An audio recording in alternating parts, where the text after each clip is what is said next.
Hey guys, how you doing? Mike Galbraith here with famous Brian Boehme, the Physiotherapist. one and only. I'm a family and sports medicine physician. We're tag teaming today to answer some of your questions on this fake index card that we think have questions on it. So, well, last time we just chatted a little bit about acute hamstring injuries. Brian, you were a great subject. So Appreciate that.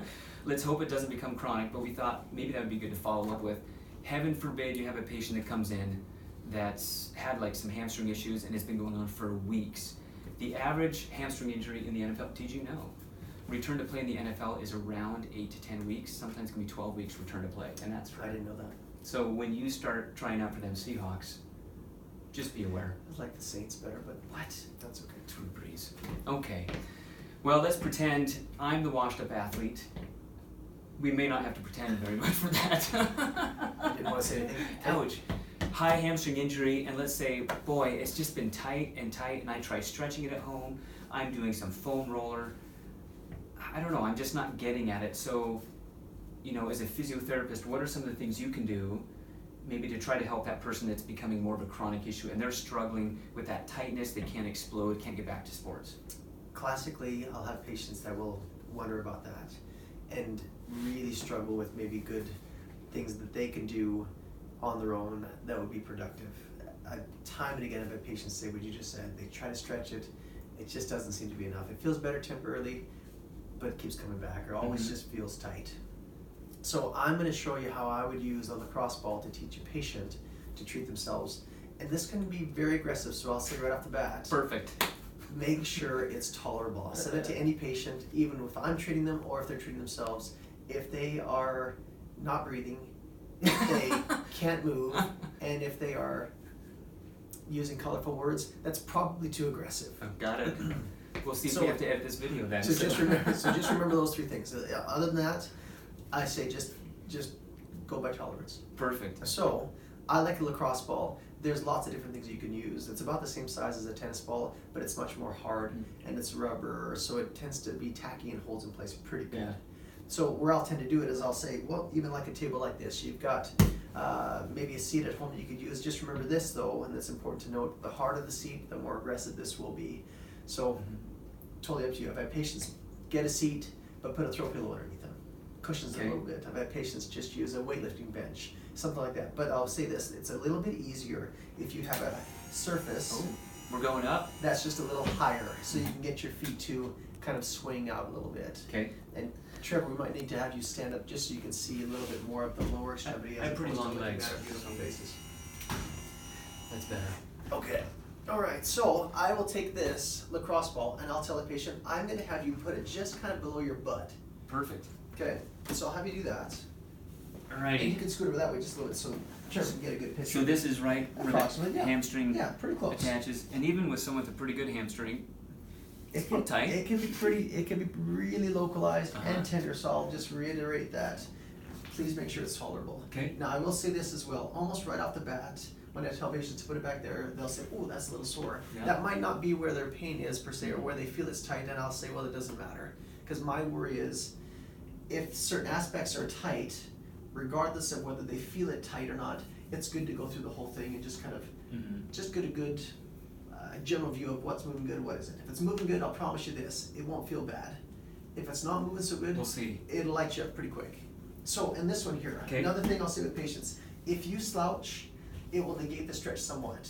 If you sit up tall, your pelvis will be in a better position. It'll actually help make sure that that hamstring lengthens. I've had patients do this, and they'll say, "Oh, it's starting to feel better," and I'll tell them, "Oh, it's because you're slouching." So it's just because your pelvis rotates a little bit, so your hamstring shortens, and it actually will feel better.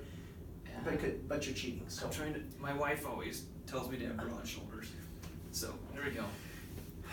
I won't say anything in response to that. But this one here, you will take this tall. You'll Okay. lean to the right side just a little bit. Ooh, Good. got But it, keep yeah. that, but keep that chest nice and Oh, level. that's right. But keep to that right. Okay. If you want to make it more aggressive, you could even lean into it just a little bit, but just like that. Good. But that might be more aggressive than what patients can handle. So once again, keep it tolerable. It Now seems, at this it point, seems pretty subtle, but it's now at this point, you'll slowly straighten your knee Okay. out, and that can Oh, really wow. focus and back down. You don't have to hold it, and that's the idea. I don't want you to hold it. Back down with your Okay. knee, and back out with your knees. Yeah. Some people would call this flossing. There's different terms that you could use for this. I call it a functional release, whatever. Lots of different That's names. pretty tight. Okay. But once again, back and forward. The hope is that you slowly can straighten your knee a little bit more.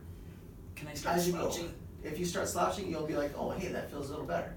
If you point your toe up when you do it, that will also add to it, because then you're adding a little bit of neural tension to it, and that's a whole other thing, but just know that it potentially can make it more Well, aggressive. I knew I had tight hamstrings, but I don't think I've ever had hamstring problems Yeah. before. Well, they suck. Just saying, yeah. Just saying. So now on this one, I might do that, and I don't want to overdo this. So Yeah. once again, I'll have a patient do it maybe 5 to 10 times, and then they move it down. So at this point, I would say now it's time to move it down, regardless of how good it feels. Like an inch? An inch or two, and once again, Okay. is it more inside, more outside? It depends on what you feel. So it might be dead center, whatever. That sounds- but you that's kind of pretty just good. kind of find where it's at. Okay. Nice and tall. All right. Lean to the right just a smidge, good. And then slowly straighten that out. And then back and forth. Like I said, if you got a spot that's not feeling too bad, you're like, oh, I'm actually sweating. yeah. I get that a lot. Not me personally. Except when I There you tear go. my hamstring. Yeah.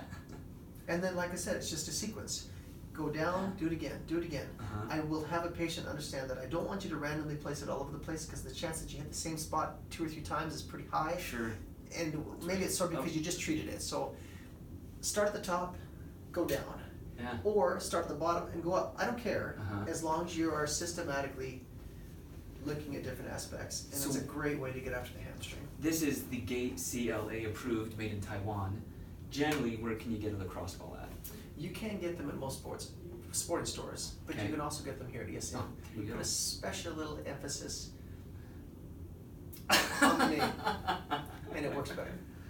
But yeah, so let's say if they're not here, any major sporting goods store, they're usually in the ballpark of what, $5? I've seen anywhere from $4 to $5. Yep. Pretty close. Perfect. Well, apparently I need to do the lacrosse ball, because that was actually tight. I know I have tight hamstrings, but I can't remember injuring my hamstring back in the day. Quads, yeah. Okay, I don't want to do that one though for my quads. But this sounds like a nice, simple thing. I like what you said. You can just take it home and you can do it. I've Simple had thing you can do, patients. yeah. I've had patients take this on airplane rides. I've had patients take it when they drive in the car, because That's the it's worst classic. airplane It's ride ever. classic to see patients get up after a long trip and they're like, "Oh, I'm so tight." Uh-huh. Now I won't be that as aggressive in there, but I might just do smaller motions Perfect. and not as much weight.